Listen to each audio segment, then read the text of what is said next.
She was deemed unmarriageable, a girl discarded by her own father.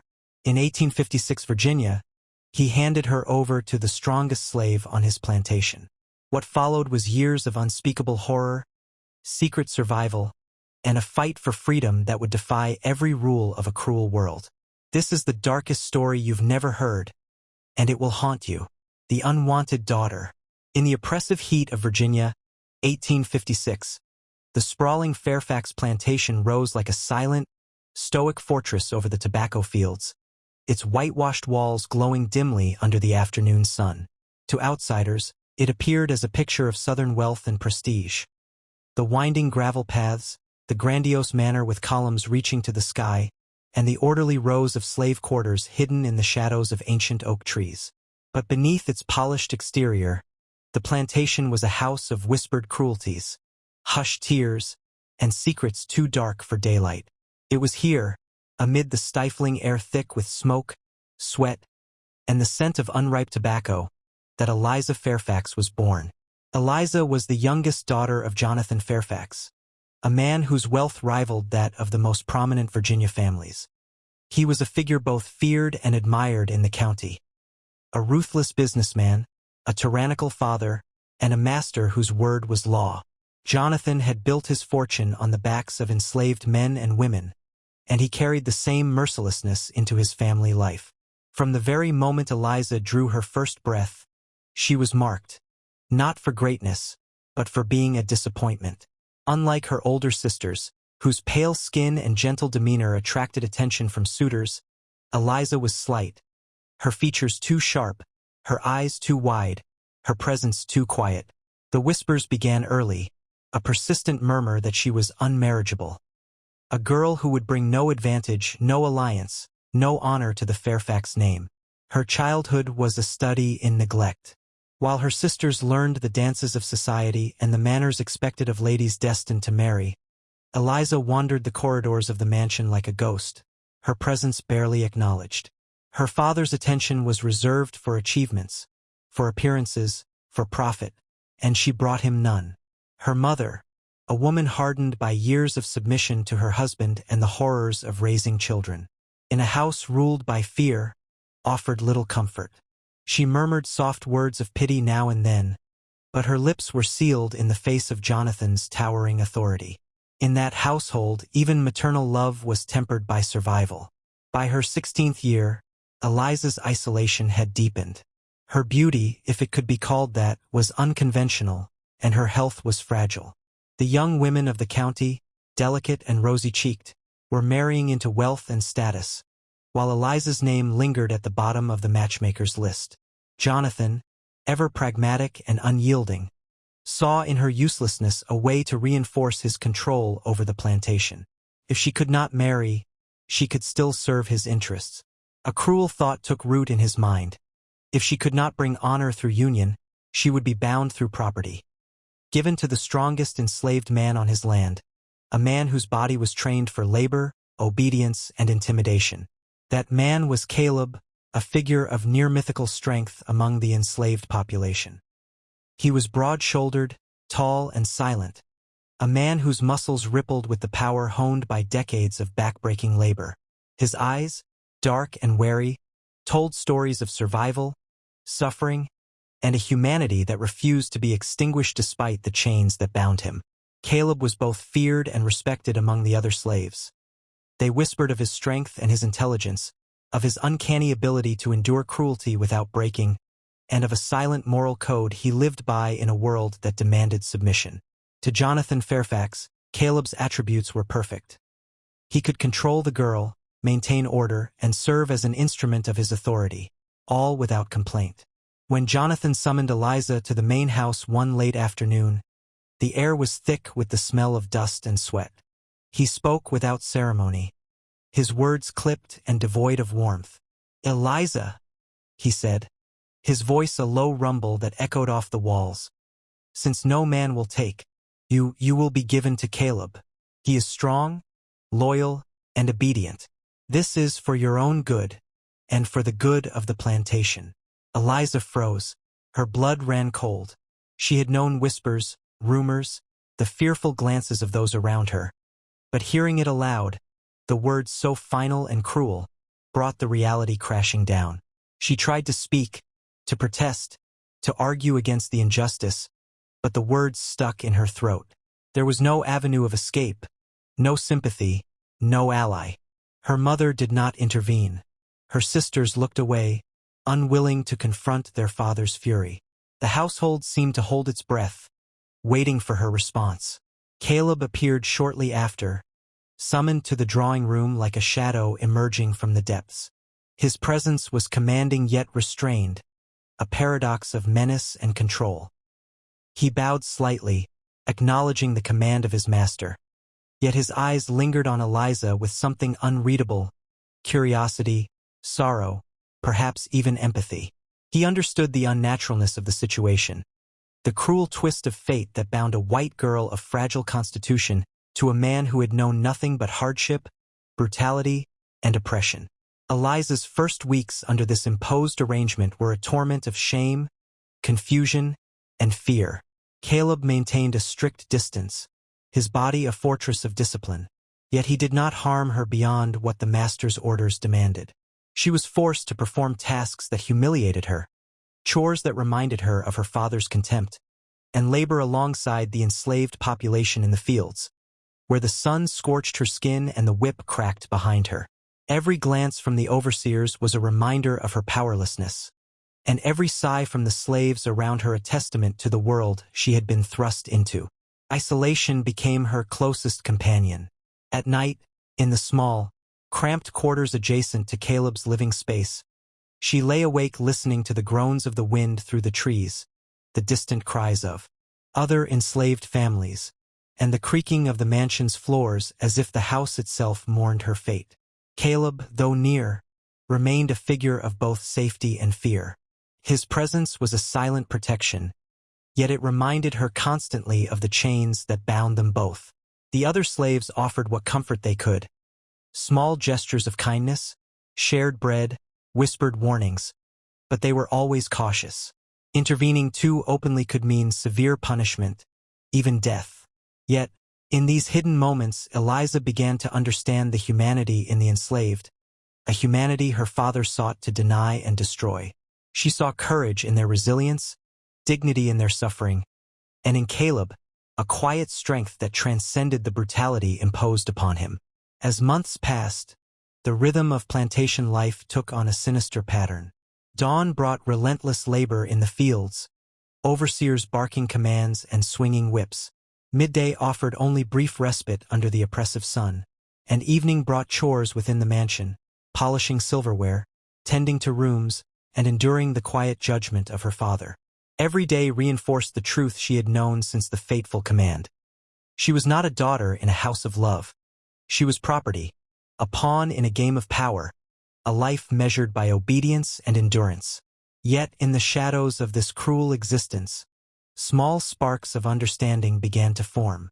Eliza learned the language of survival, how to read the subtle expressions of the overseers, how to anticipate the movements of the household staff, and how to endure with minimal complaint. Caleb, despite his role, became an inadvertent teacher. He showed her how to bend without breaking, how to survive within the iron rules of the plantation, and how to retain a fragment of herself in a world determined to strip it away. Even as fear and humiliation became constant companions, Eliza's mind refused to fully surrender. She began to observe, to learn, to understand the cruel mechanics of the plantation, and in doing so, she discovered the first stirrings of resilience. It was a dangerous understanding, a knowledge that could be perceived as defiance, yet it gave her a sense of control she had never known. By the end of her first year in this dark, suffocating reality, Eliza was no longer the frightened girl who had arrived. She had begun to navigate the treacherous terrain of power, fear, and obedience with a careful, watchful intelligence. Caleb remained both protector and enforcer, his presence a constant reminder of the impossible circumstances that bound them. And above it all, the shadow of Jonathan Fairfax loomed, a silent judge whose wealth and cruelty dictated every moment of their lives. Eliza's story, though just beginning, had already been shaped by the harshest lessons. That family could be a source of betrayal, that beauty and weakness could be punished, and that survival required learning the silent language of fear, power, and endurance. In the dark corners of the Fairfax plantation, where every whispered word carried weight and every glance could signal danger, the unwanted daughter began to learn what it truly meant to live, and perhaps, in some hidden way, to resist. The days on the Fairfax plantation dragged like the heavy chains that bound the enslaved to the earth, each moment stretching endlessly under the unforgiving Virginian sun. The fields were a world of pain and endurance, a place where the soil was not merely dirt, but a reminder of human toil, of sweat soaked into the land and blood left on the planks of the manor house.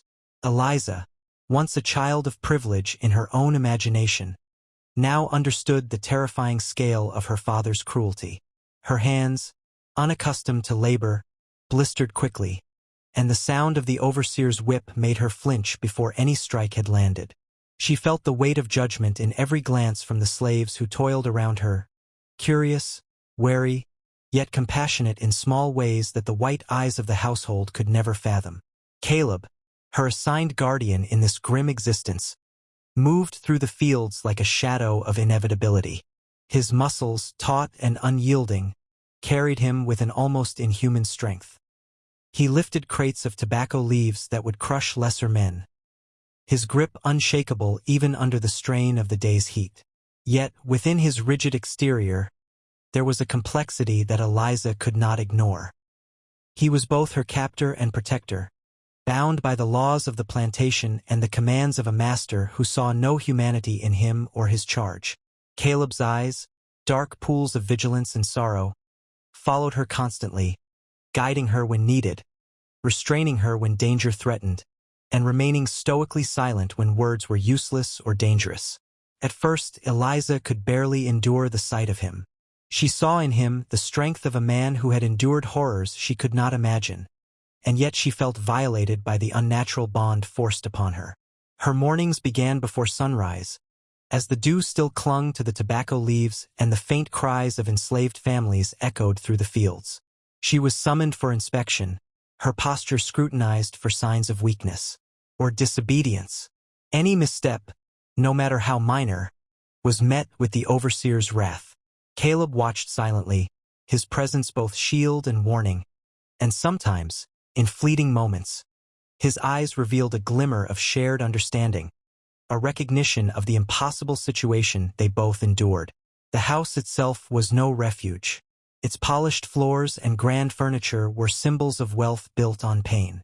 Within its walls, servants moved like whispers, carrying messages of the master's whims, polishing silver, and tending to rooms that were never fully clean because the air itself seemed stained with the residue of cruelty. Eliza's quarters were modest at best, cramped and cold, yet even this small space offered her the faintest semblance of privacy, a tiny sanctuary in a world that sought to strip her of autonomy entirely. Caleb's quarters were adjacent, a constant presence that reminded her of both protection and imprisonment. His silence was not empty. It was the weight of experience, the knowledge that words could escalate situations beyond control. The first harsh winter brought new trials. The fields became icy traps where laboring men and women shivered in tattered clothing, their fingers turning blue as they harvested crops to feed a system that starved them of dignity.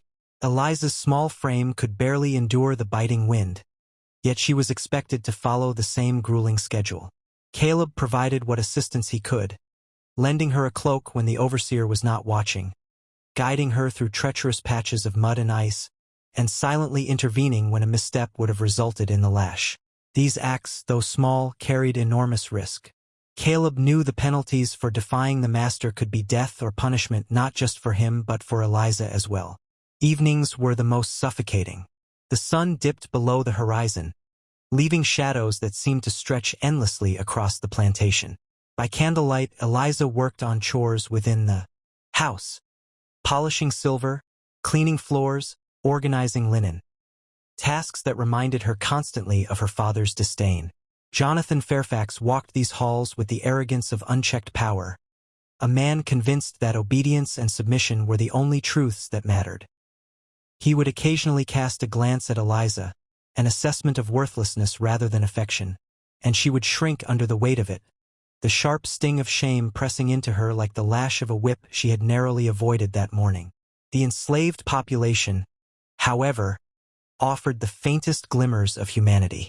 Among them were women who had endured decades of labor, men who bore the scars of whips and broken chains, and children who learned too soon the language of fear and survival.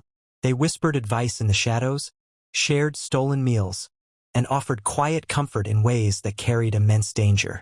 Eliza began to understand the unspoken networks of support, the invisible threads of solidarity that wove through the horrors of the plantation. In Caleb, she saw the pinnacle of this quiet defiance. Strength harnessed not just for survival, but for protection, for maintaining a spark of human dignity where it seemed almost impossible to exist. Caleb's own past was a shadow that haunted every movement he made. He had known freedom once, fleetingly, before it was ripped from him by deceit, cruelty, and the law that treated human beings as property. He remembered his mother's screams as she was dragged from their home, his father's futile attempts to resist capture, and the day he was sold into labor at Fairfax, a boy too young to understand fully the magnitude of loss. These memories were etched into his muscles, his stance, and his quiet determination.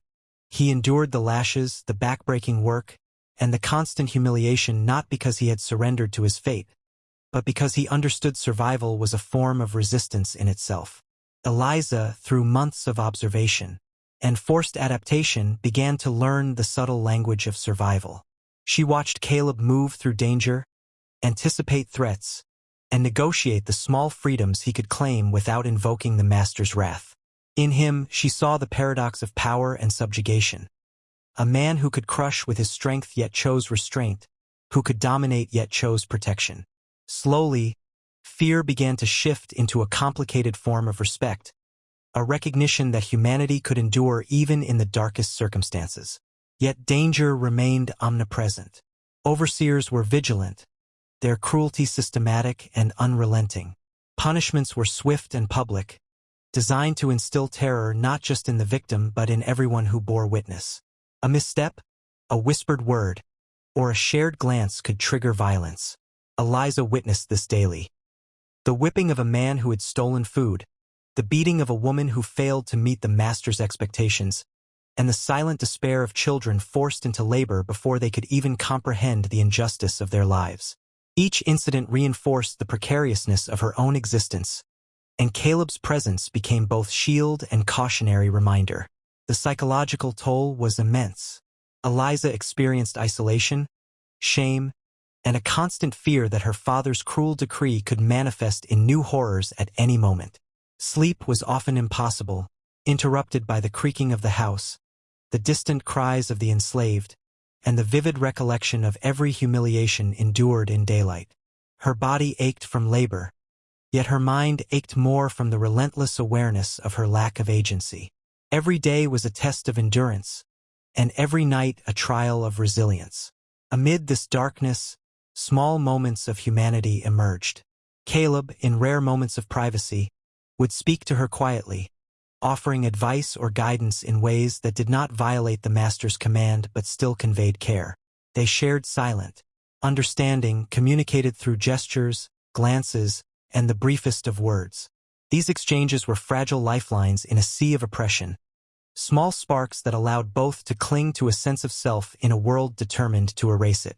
Eliza also began to notice the subtle acts of defiance among the enslaved. A woman who hid extra rations for a child, a man who concealed a letter from a distant relative, a group that quietly taught children to read despite strict prohibitions. All of these acts carried immense risk yet demonstrated the resilience of the human spirit. Eliza absorbed these lessons silently, learning that survival was not just physical endurance but moral navigation, the ability to resist in ways unseen by the oppressor. As months turned into a year, the plantation's rhythm became a grim familiarity. Eliza had adapted, not fully, but enough to endure. Caleb's role remained complex. He enforced obedience when required, yet shielded her from the worst abuses whenever possible. Their relationship was defined by circumstance, necessity, and a fragile understanding born of shared suffering. It was not friendship, not love, but an alliance forged in the harshest conditions, a mutual recognition of humanity within a system designed to obliterate it. The Fairfax estate was both a prison and a stage where the darkest aspects of power played out daily. Jonathan Fairfax's authority was absolute, his cruelty sanctioned by wealth, tradition, and the law. Yet beneath the surface, fissures existed, fissures of empathy, resistance, and silent rebellion. Eliza, though young and fragile, began to understand that the plantation was not a monolith of cruelty. It was a network of survival strategies, human connections, and moral compromises, all existing under the shadow of tyranny. By the end of her second year in this world, Eliza had transformed. No longer merely the frightened, unwanted daughter, she had become a careful observer, a student of human behavior and endurance. Caleb remained both a source of fear and a model of resilience. Together, in their constrained existence, they navigated the plantation's treacherous rhythms, learned to anticipate cruelty, and discovered small, hidden ways to assert their humanity. The lessons of the Fairfax plantation were harsh and unrelenting, yet they forged in Eliza an awareness she could not have gained elsewhere. That power could be resisted quietly, that humanity could persist even under the weight of oppression, and that survival often demanded a blend of cunning, endurance, and moral courage. In the shadow of Virginia's sun, amid tobacco fields and chains, Eliza and Caleb's intertwined fates were only beginning to reveal the complexity of endurance, protection, and the faint sparks of defiance that would shape the remainder of their story. The Fairfax plantation was a world suspended between sunlight and shadow, where every day began with labor and ended with exhaustion, yet no one could truly rest. By the third year of her imprisonment, Eliza had begun to understand the cruel logic that ran through every creaking floorboard, every whistle of the overseer, and every command from her father. Life here was ruled by fear and meticulous control, yet within that rigid structure, the tiniest fractures existed, fractures that offered the faintest glimmer of hope, though hope on this plantation was dangerous and costly. Eliza's mornings were still brutal. The sun had barely risen when she and the other enslaved workers were already in the fields, the dew soaking through the coarse fabric of their clothing, the whip of the overseer a constant percussion against their backs. She had learned the hard way that hesitation was punished, that even a pause to wipe sweat from her brow could provoke a lash or a verbal rebuke sharp enough to make the skin sting. Her hands, once delicate and untested, were now calloused and raw, bearing witness to her slow, painful transformation from pampered girl to a survivor hardened by necessity. Caleb remained by her side, a constant and imposing presence, his shadow stretching long across the fields. He moved with the precision of someone who had learned to survive in a world that demanded absolute obedience from those without power. His eyes, dark and unwavering, watched over her not with pity, but with an unspoken strategy. He guided her movements, corrected missteps, and shielded her from the worst consequences of Jonathan Fairfax's wrath whenever possible. His protection was never verbalized. It was too dangerous to speak freely, but it was tangible in every gesture, in the way he positioned himself between her and the overseer, in the quiet hand placed on her arm to steady her when a misstep threatened punishment. Despite this, Eliza could not deny the tension that threaded every interaction with Caleb. Their relationship was impossible to define in conventional terms. He was both protector and captor, and the bond between them was forged not from affection, but from shared suffering and mutual necessity. In fleeting moments, she glimpsed the man behind the formidable exterior, a human being marked by trauma, grief, and loss. But any display of vulnerability could spell disaster, both for her and for him. Survival demanded silence, observation, and caution, and both had learned these rules through bitter experience. The enslaved community around them became an informal school in endurance and subtle rebellion. Eliza observed the ways in which they carved small spaces of autonomy from the suffocating constraints of their lives. A stolen loaf of bread hidden beneath a cot, whispered lessons to children forbidden to learn to read, small gestures of defiance against the master's arbitrary rules. These acts were daring, dangerous, yet they embodied a resilience that fascinated and inspired her. Caleb had taught her to watch carefully, to recognize these moments not as rebellion alone but as lifelines in a world intent on erasing individuality. One evening, as the sun dipped behind the hills, casting long shadows across the fields, Caleb guided her to a hidden corner of the plantation. A narrow path bordered by thickets of bramble and tall grass that grew unchecked along the edge of the estate. "Not far, but far enough," he murmured, his voice low, roughened by years of labor and constraint. They crouched in silence, listening to the faint sounds of the overseer's footsteps fading behind them. Here, in this small pocket of seclusion, Caleb showed her how to move without being detected, how to blend with the environment, and how to notice the subtle signs of danger that most would overlook. It was in these stolen moments that Eliza first began to understand the mechanics of survival in its most precise form. The lesson was not just physical, it was psychological.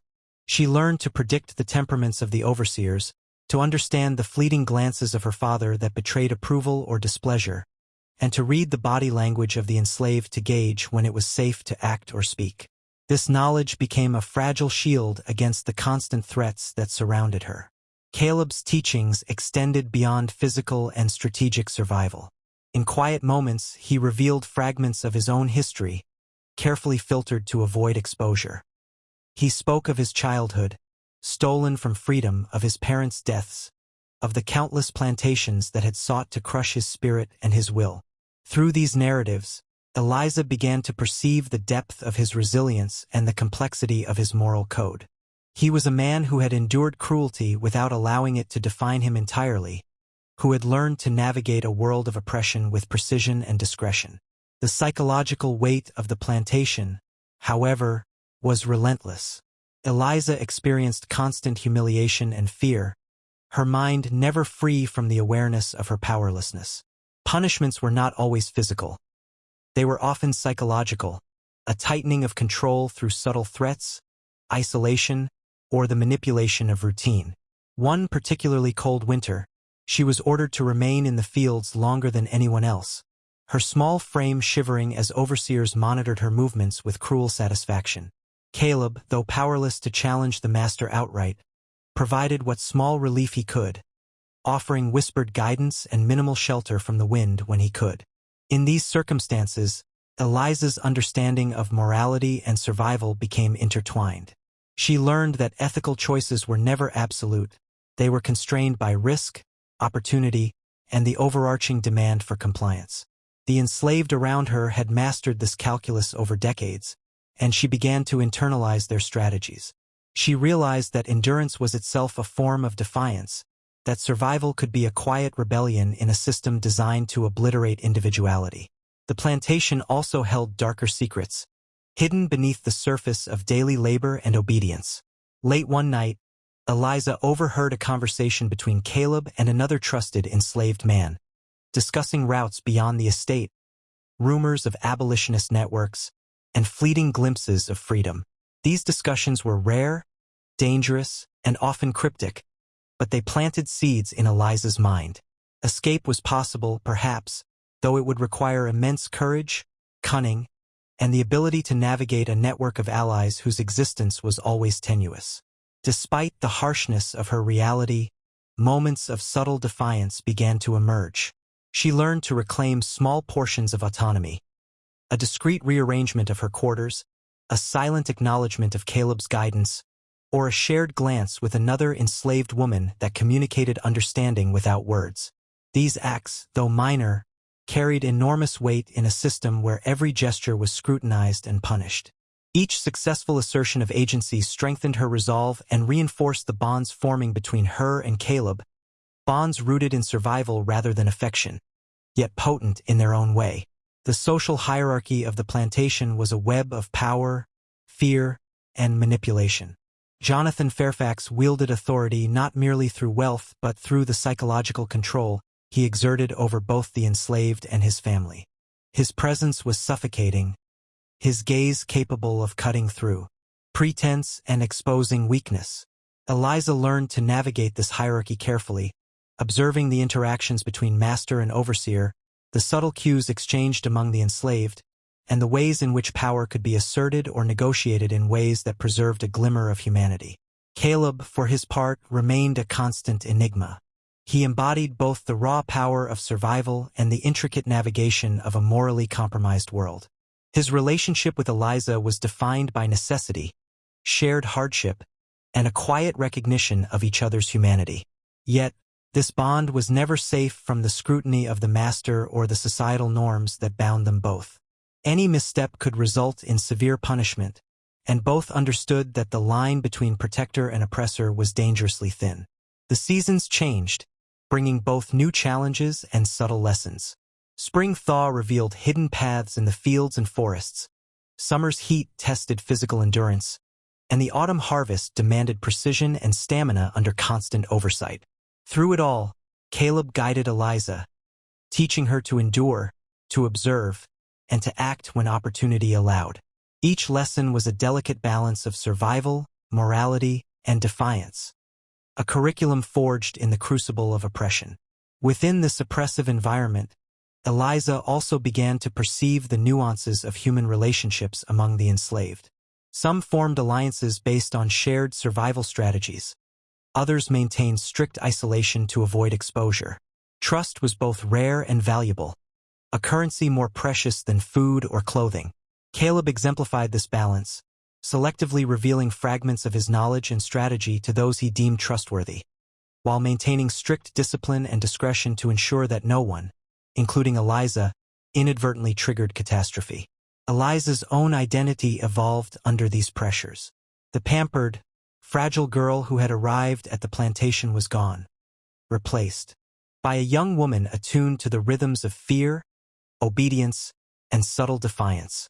She had learned to anticipate threats, interpret unspoken cues, and navigate the treacherous social and moral landscape of the estate.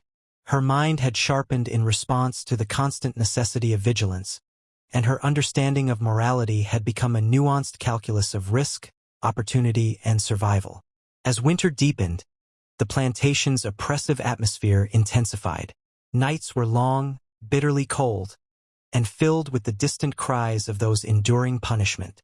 Eliza often lay awake, listening to the wind through the oaks, the groans of exhausted laborers, and the soft, controlled breathing of Caleb in the adjacent quarters.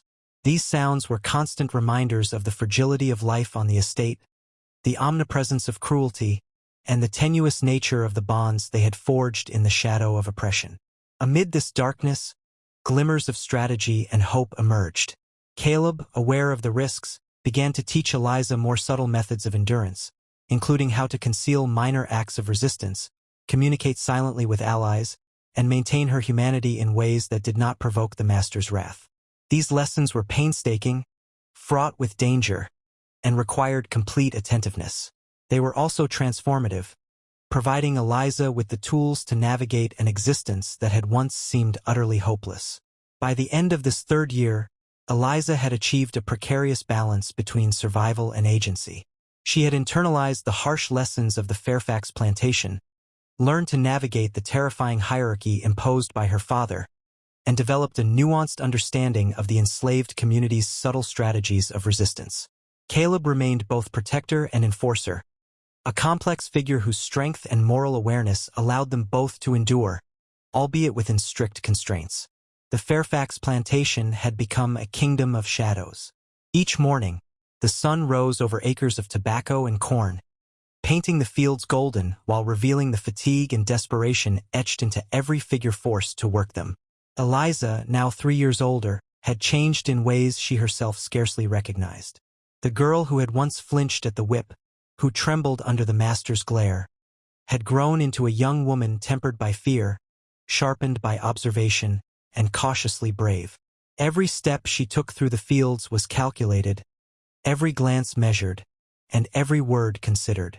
Survival had become a precise art, and Caleb had been her harshest, yet most essential teacher. Caleb's presence remained a paradox in her life.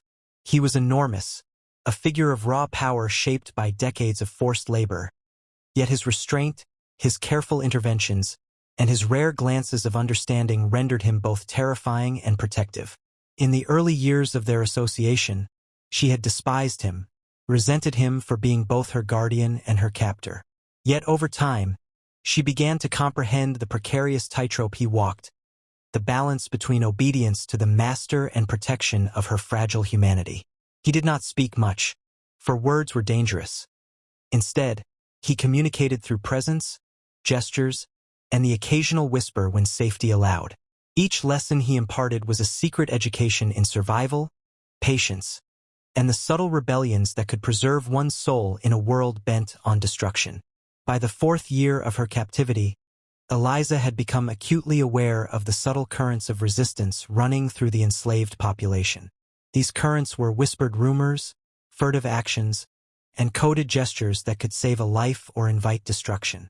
Some slaves secretly taught children to read despite prohibitions, others hid small amounts of food from the master's stores, and a few even shared messages from the outside world that spoke of abolitionist movements and the possibility of freedom beyond the plantation. It was a dangerous network, fragile and secretive, yet it demonstrated the persistent spirit of those who refused to be wholly dominated. Eliza was drawn to these acts, fascinated by the courage and ingenuity they represented. She began to take careful note of them, observing without revealing her interest. Caleb, aware of her growing curiosity, began to instruct her on the principles of discreet rebellion. He taught her how to move unnoticed, how to speak in a code of glances and gestures, and how to protect herself and others without attracting suspicion. These lessons were delicate, fraught with danger, and required complete attention. One misstep could result in lashes, solitary confinement, or death. Yet for Eliza, these lessons were transformative. They offered a fragile sense of power, a chance to assert herself in a world designed to deny it. Winter brought its own challenges. The fields became icy, each step a hazard, and the overseers grew crueler as the harvest season ended. Eliza and Caleb moved through the frost-laden land with care, their bodies stiff but their minds sharp. One morning, as she worked alongside a group of enslaved men and women, Eliza overheard a whispered conversation that would forever change the trajectory of her understanding. It spoke of distant allies, of routes leading northward to states where slavery was illegal, and of the slim chance of escape. These were not idle tales. They were coded warnings, carefully communicated. But the very fact they existed ignited a spark of possibility within her. The spark was tempered by fear. Eliza understood that any attempt at escape was perilous, not only for herself but for those who aided her. Caleb, who had known fleeting taste of freedom only to have it stolen, reinforced this caution. He emphasized that patience, observation, and understanding the patterns of power were essential before taking any steps toward liberation. These conversations, held in whispered tones and hidden corners, became a new layer in their complex relationship. Trust was the currency of survival, and it was being tested daily in ways neither could afford to miscalculate. The psychological strain of their environment was relentless.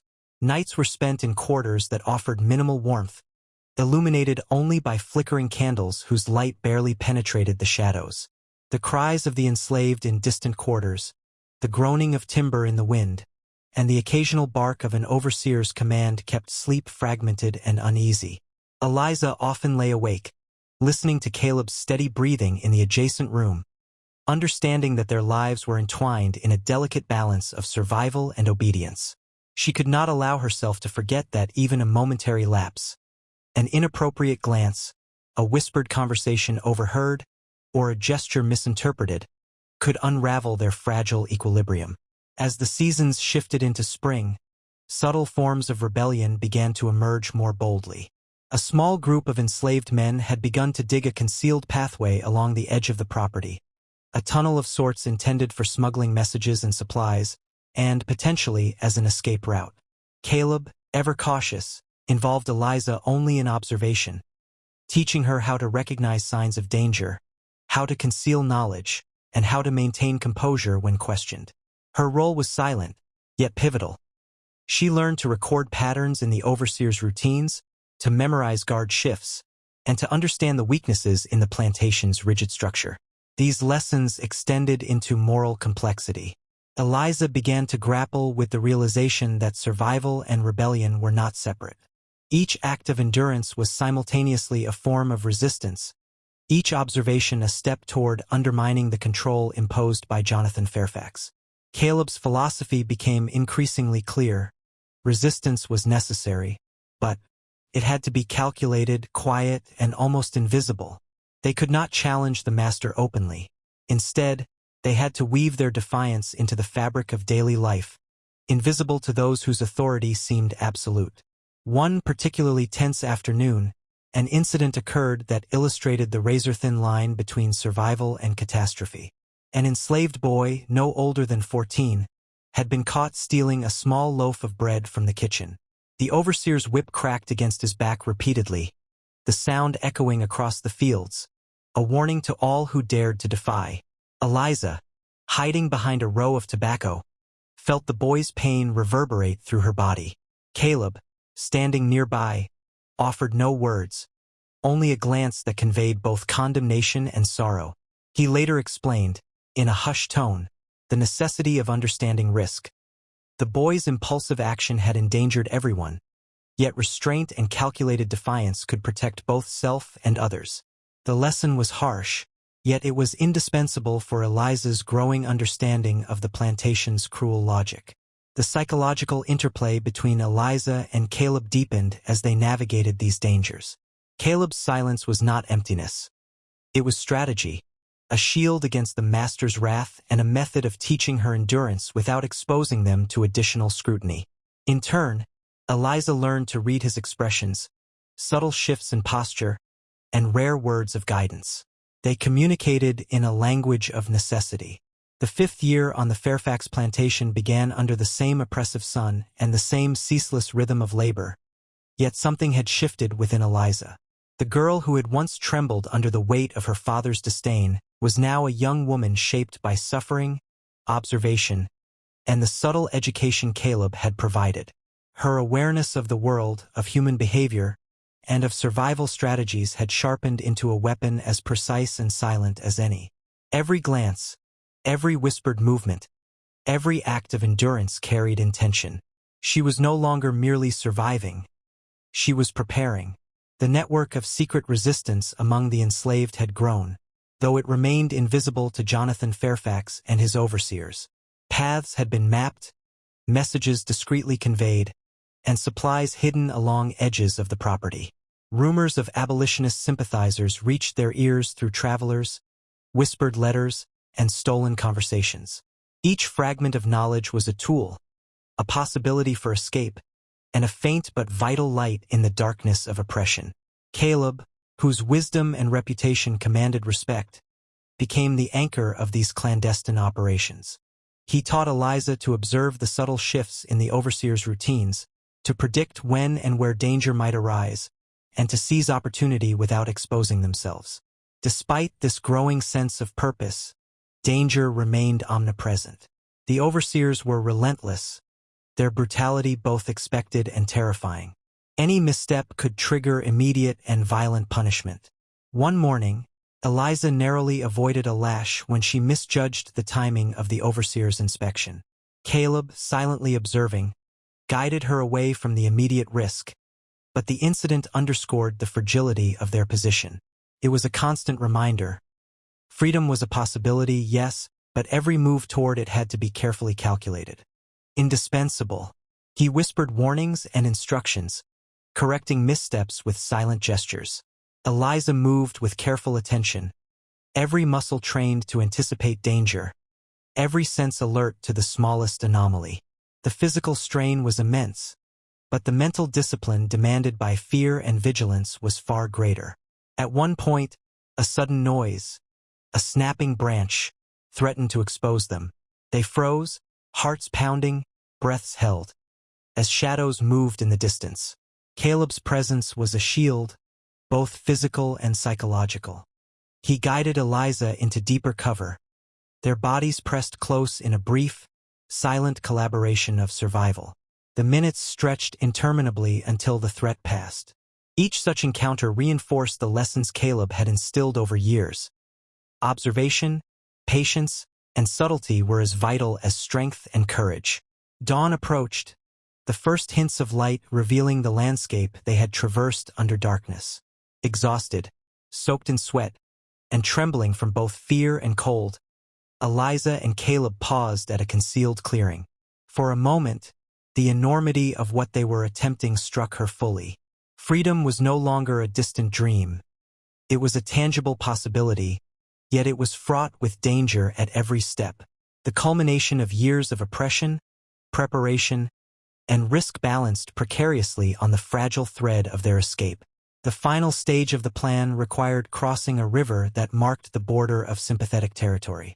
The current was strong, and the water icy, but Caleb's strength and guidance made the crossing possible.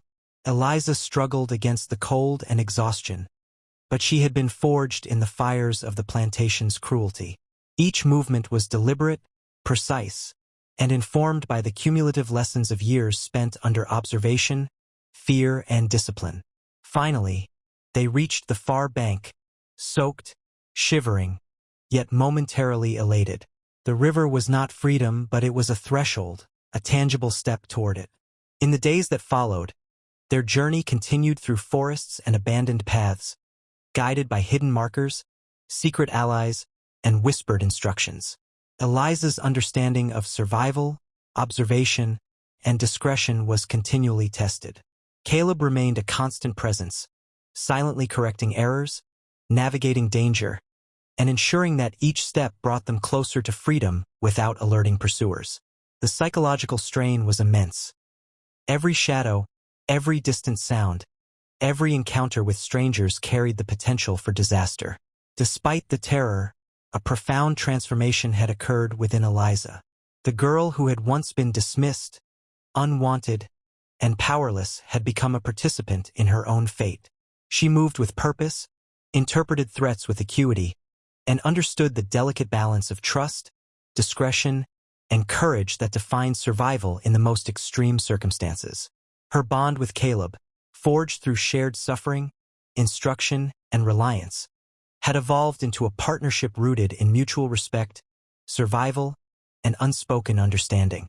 Finally, after days of careful travel, guided by secret markers and the aid of sympathetic allies, they reached a small settlement beyond the reach of the Fairfax plantation.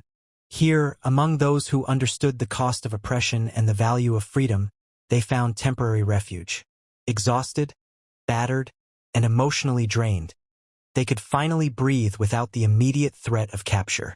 Yet even in this relative safety, the trauma of the plantation lingered. Memories of lashes, hunger, fear, and humiliation haunted Eliza, shaping her understanding of the world and the depth of human cruelty. Eliza reflected on her journey. The years of neglect, humiliation, forced labor, and psychological torment, and recognized how each moment had prepared her for survival. She had learned observation, patience, subtle defiance, and the moral complexity required to navigate oppression. Caleb, whose own life had been marked by trauma, loss, and endurance, had become both a guide and a mirror for her resilience.